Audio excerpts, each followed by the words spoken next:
বিশ্বের ইতিহাসে এমন কিছু সংগঠন আছে যাদের নাম শুনলেই মনে এক অজানা শিহরণ জাগে।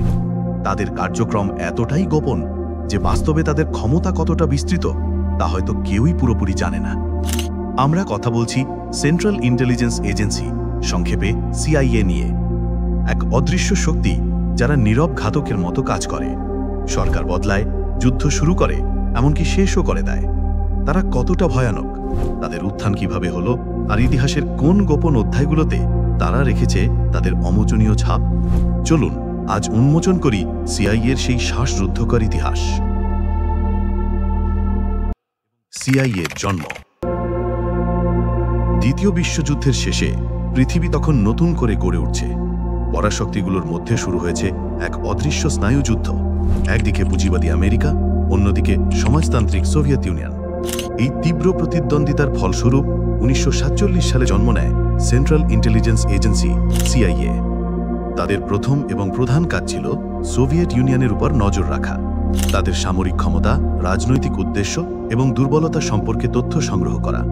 কিন্তু খুব দ্রুতই সিআইএ শুধু তথ্য সংগ্রহকারী সংস্থা থেকে পরিবর্তিত হয়ে ওঠে এক বিশাল ক্ষমতাধর গোপন অপারেশনাল এজেন্সিতে, যার হাত বহু দূর পর্যন্ত বিস্তৃত হতে থাকে।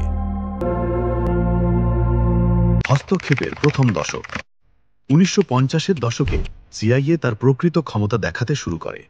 গণতন্ত্রের আড়ালে নিজেদের স্বার্থ হাসিল করতে তারা বিশ্বের বিভিন্ন দেশে শুরু করে গোপন অভিযান। 1953 সালে ইরানের গণতান্ত্রিকভাবে নির্বাচিত প্রধানমন্ত্রী মোহাম্মদ মোসাদ্দেককে উৎখাত করে তারা শাহকে ক্ষমতায় বসায়। অপারেশন এজাক্স নামে পরিচিত এই অভিযানটি ছিল সিআইএর প্রথম বড় ধরনের সফল গোপন অভ্যুত্থান। এর কয়েক বছর পর 1954 সালে গোয়াতেমালায় তারা একই কৌশল অবলম্বন করে কমিউনিস্ট ঘেঁষা সন্দেহে নির্বাচিত প্রেসিডেন্ট জাকোবো আরবেন্স গুজমানকে ক্ষমতাচ্যুত করে। কিন্তু তাদের সব অভিযানই সফল হয়নি। 1961 সালে কিউবার ফিদেল কাস্ত্রোকে ক্ষমতাচ্যুত করার জন্য বে অফ পিগস অভিযানটি ছিল সিআইএর সবচেয়ে বড় ব্যর্থতাগুলির মধ্যে একটি, যা বিশ্বজুড়ে তাদের ভাবিমাকে মারাত্মকভাবে ক্ষুণ্ণ করে। মন নিয়ন্ত্রণ, গুপ্ত হত্যা এবং নৈতিকতার প্রশ্ন। সোভিয়েত ইউনিয়নের বিরুদ্ধে স্নায়ুযুদ্ধে জেতার জন্য সিআইএ এতটাই মরিয়া ছিল যে তারা নৈতিকতার সকল সীমা লঙ্ঘন করে ফেলে। তাদের সবচেয়ে বিতর্কিত প্রকল্পের মধ্যে ছিল MK আল্ট্রা। 1950 এবং 1960-এর দশকে পরিচালিত এই প্রকল্পে সিআইএ মানুষের মন নিয়ন্ত্রণ, ব্রেন ওয়াশ এবং তথ্য আদায়ের জন্য মানসিক নির্যাতন, মাদক যেমন LSD প্রয়োগ, এমনকি ইলেকট্রোকনভালসিভ থেরাপির মতো ভয়াবহ পরীক্ষা নিরীক্ষা চালায়। এই পরীক্ষাগুলির শিকার হয়েছিলেন শত শত নিরীহ মানুষ, যাদের অনেকেই মানসিকভাবে পঙ্গু হয়ে যান। এই প্রকল্পের সম্পূর্ণ ফাইল আজও জনসম্মুখে প্রকাশ করা হয়নি, যা আজও এক বড় প্রশ্নচিহ্ন। শুধু তাই নয়, বিশ্বের বিভিন্ন দেশের রাষ্ট্রপ্রধানদের গুপ্ত হত্যার ষড়যন্ত্রেও সিআইএর নাম জড়িয়ে আছে। কঙ্গোর প্যাট্রিস লুমুম্বার থেকে শুরু করে কিউবার ফিদেল কাস্ত্রোকে হত্যার অসংখ্য ব্যর্থ চেষ্টা, চিলের প্রেসিডেন্ট সালভাদোর আলেন্দেকে ক্ষমতাচ্যুত করার পেছনে সিআইএর গভীর ভূমিকা ছিল। 1970-এর দশকে চার্চ কমিটির তদন্তে সিআইএর এসব গোপন ও বিতর্কিত কার্যকলাপের অনেক অংশই উন্মোচিত হয়, যা আমেরিকার জনগণের মধ্যে ব্যাপক ক্ষোভের জন্ম দেয়। শীতল যুদ্ধ থেকে সন্ত্রাস বিরোধী যুদ্ধ, নতুন শত্রু, পুরাতন কৌশল। সোভিয়েত ইউনিয়নের পতনের পর অনেকেই ভেবেছিল সিআইএর ভূমিকা হয়তো কমে যাবে, কিন্তু 9/11-এর সন্ত্রাসী হামলার পর তাদের কাজের ক্ষেত্র নতুনভাবে সংজ্ঞায়িত হয়।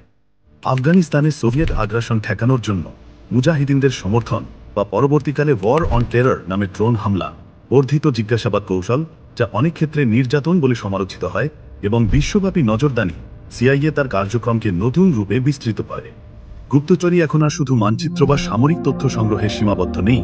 সাইবার যুদ্ধ, ভুয়া খবর ছড়ানো এবং সামাজিক প্রকৌশল বা সোশ্যাল ইঞ্জিনিয়ারিং নতুন যুগে সিআইএর কৌশলও হয়েছে আরও জটিল এবং অদৃশ্য।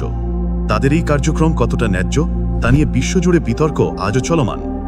সিআইএ আমেরিকার ন্যাশনাল সিকিউরিটি এবং ভূ রাজনৈতিক স্বার্থ রক্ষার জন্য এক অপরিহার্য যন্ত্র, কিন্তু এর গোপন কার্যকলাপের তালিকা এতটাই দীর্ঘ যে এর আসল উদ্দেশ্য এবং পদ্ধতি নিয়ে প্রশ্ন ওঠা স্বাভাবিক। তারা কি সত্যিই বিশ্বকে নিরাপদ করছে, নাকি নিজেদের ক্ষমতা বাড়ানোর জন্য নৈতিকতার সকল সীমা লঙ্ঘন করছে? সিআইএর ইতিহাস এক অবিরাম গল্পের মতো, রহস্যময়, রোমাঞ্চকর এবং প্রায়শই ভয়াবহ। এই অদৃশ্য শক্তি কতদূর পর্যন্ত বিস্তৃত তা হয়তো আমরা কখনোই পুরোপুরি জানতে পারব না। আপনার কি মনে হয়, সিআইএর ভূমিকা নিয়ে আপনার মতামত কি? কমেন্টে জানান।